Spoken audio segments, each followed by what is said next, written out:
નમસ્કાર મિત્રો, વિડીયોમાં તમારું સ્વાગત છે। જી હા મિત્રો, અત્યારે હાલ મોટા અને મહત્વના સમાચાર સામે આવી રહ્યા છે। તો મિત્રો, સમાચારમાં વાત કરીએ તો ગાંધીનગર જિલ્લાના કલોલ તાલુકામાંથી એક અત્યંત અને હૃદયદ્રાવક ઘટના સામે આવી છે, જ્યાં એક બિઝનેસમેને પોતાની બે માસૂમ દીકરીઓ સાથે નર્મદા કેનાલમાં કૂદકો લગાવી સામૂહિક આપઘાત કર્યો હોવાના અહેવાલ પ્રાપ્ત થયા છે। આ દુઃખદ ઘટનામાં બંને દીકરીઓના મૃતદેહ મળી આવ્યા છે, જ્યારે પિતાની શોધખોળ હજુ ચાલુ છે।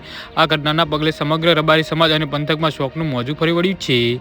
જી હા મિત્રો, અત્યારે હાલ મોટા અને દુઃખદ સમાચાર સામે આવી રહ્યા છે। તો મિત્રો, સમાચારમાં વધુ વિગતવાર વાત કરીએ તો મળતી વિગતો અનુસાર કલોલના બોરીસણા ગામમાં રહેતા અને પેટ્રોલ પંપના માલિક ધીરજભાઈ ભલાભાઈ રબારી શુક્રવારે સવારે ઘરેથી આધાર કાર્ડ કઢાવવા જવાનું બહાનું કાઢીને પોતાની બે દીકરીઓ સાથે નીકળ્યા હતા। જો કે ધીરજભાઈએ મોડી સાંજ સુધી દીકરીઓ સાથે ઘરે પરત ન ફરતા પરિવારજનો ચિંતિત બન્યા હતા। જી હા મિત્રો, અત્યારે હાલ મોટા અને મહત્વના સમાચાર સામે આવી રહ્યા છે। પોલીસ ફરિયાદના આધારે શાંતિજ પોલીસે તાત્કાલિક અલગ અલગ ટીમો બનાવી પેટ્રોલ પંપ માલિક અને તેમની બંને દીકરીઓની શોધખોળ શરૂ કરી હતી। આ દરમિયાન આજે શનિવારે સવારે કલોલ નજીકની પસાર થતી નર્મદા કેનાલમાંથી બંને માસૂમ બાળકીઓના મૃતદેહ મળી આવતા ચકચાર મચી જવા પામી છે। જી હા મિત્રો, તો આના વિશે તમારું શું કહેવું છે તો નીચે અમારી કમેન્ટ બોક્સમાં જરૂરથી જણાવજો અને અમારી યુટ્યુબ ચેનલને સબસ્ક્રાઈબ કરવાની ભૂલતા નહીં। ધન્યવાદ।